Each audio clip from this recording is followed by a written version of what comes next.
बढ़ते हैं आगे। मिस्र के आसमान में दो फाइटर विमान आमने सामने थे, एक दूसरे पर हमला करते, खुद पर हो रहे हमलों से बचते।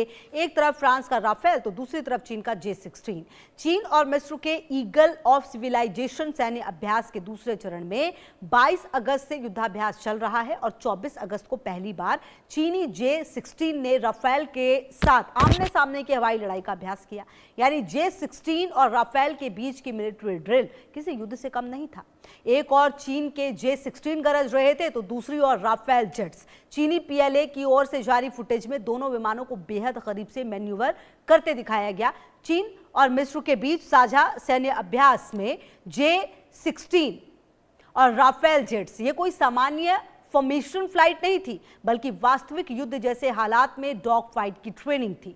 फ्रांस का राफेल 4.5 जेनरेशन फाइटर जेट है तो चीन का J-16 भी 4.5 जेनरेशन का मल्टी रोल फाइटर है। दोनों में एडवांस रडार और इलेक्ट्रॉनिक वॉरफेयर क्षमता है और इसीलिए ये इसे काफी खास बनाती है। जी हाँ, J-16 को क्या मिला ये अब आपको बता देते हैं। चीन के लिए यह अभ्यास इसीलिए भी अहम है क्योंकि J-16 एक भारी भरकम twin engine 2 seater multi role fighter है, वहीं राफेल अपनी मल्टी रोल क्षमता, एडवांस एवियोनिक्स, रडार और इलेक्ट्रॉनिक्स वॉरफेयर सिस्टम के लिए जाना जाता है। यानी चीन को पहली बार एक ऐसे पश्चिमी फाइटर के खिलाफ अपनी मशीन और अपने पायलट्स को परखने का मौका मिला जिसका भारतीय वायुसेना भी इस्तेमाल करती है। और यही कनेक्शन इसी पूरी एक्सरसाइज को भारत के लिए बेहद अहम बना देता है। जी हाँ, ये हम आपको बता रहे थे कि कैसे ये एक्सरसाइज अहम है भारत के दृष्टिकोण से, क्योंकि इस तरह की एक्सरसाइज जब भी होते हैं तो तमाम देशों को देखना होता है कि आखिरकार क्या हो रहा है। अब देखिए चीन की रणनीति क्या है ये भी आप समझ लीजिए।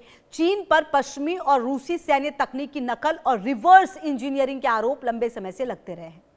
J-11 के विकास में रूसी Su-27 तकनीक की भूमिका को लेकर भी विवाद रहा है और चीन पर पश्चिमी सैन्य तकनीक हासिल करने के लिए साइबर जासूसी के आरोप भी लगते रहे हैं। अब चीन को राफेल के खिलाफ सीधे अभ्यास का मौका मिल गया और सैन्य रणनीति में किसी दुश्मन या संभावित प्रतिद्वंदी के हथियार को करीब से देखकर उसके खिलाफ ट्रेनिंग करना अपने आप में एक बड़ा रणनीतिक फायदा हो सकता है। और इसीलिए पूरी दुनिया की नजरें इस बात पर थी। ऑपरेशन सिंदूर में राफेल वर्सेस J-10।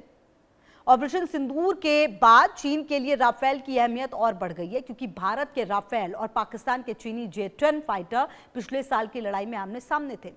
इस दौरान चीन ने पाकिस्तान को तकनीकी मदद दी और रियल टाइम इंटेलिजेंस देने की बात भी सार्वजनिक रूप से स्वीकार की थी। अब चीन का J-16 खुद राफेल के सामने युद्धाभ्यास कर रहा है। यानी बीजिंग सिर्फ अपने फाइटर की ताकत दिखाने की कोशिश नहीं कर रहा, बल्कि राफेल जैसे प्लेटफॉर्म के खिलाफ ऑपरेशनल समझ भी विकसित कर रहा है। और यही वजह है कि भारत इस पूरे घटनाक्रम को काफी नजदीक से देख रहा है और समझ भी रहा है।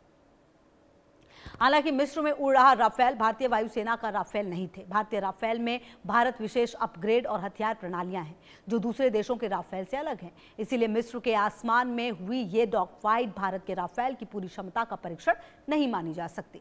लेकिन चीन के पायलट को राफेल के खिलाफ सीधे युद्धाभ्यास का अनुभव जरूर मिल रहा है और यही भारत के लिए सबसे बड़ा अलर्ट है। भारत की नजर इस पर पूरी रही। भारत ने एक एक जो तस्वीर सामने आई उन तस्वीरों का विश्लेषण भी किया और ये बहुत ज़्यादा ज़रूरी भी हो जाता है क्योंकि चीन जैसा विस्तारवादी सोच रखने वाला देश जब इस तरह के काम करे तो कहीं ना कहीं सोचना और समझना पड़ जाता है, क्योंकि इससे पहले भी काफ़ी बार जो चीन है वो मदद करता रहा है।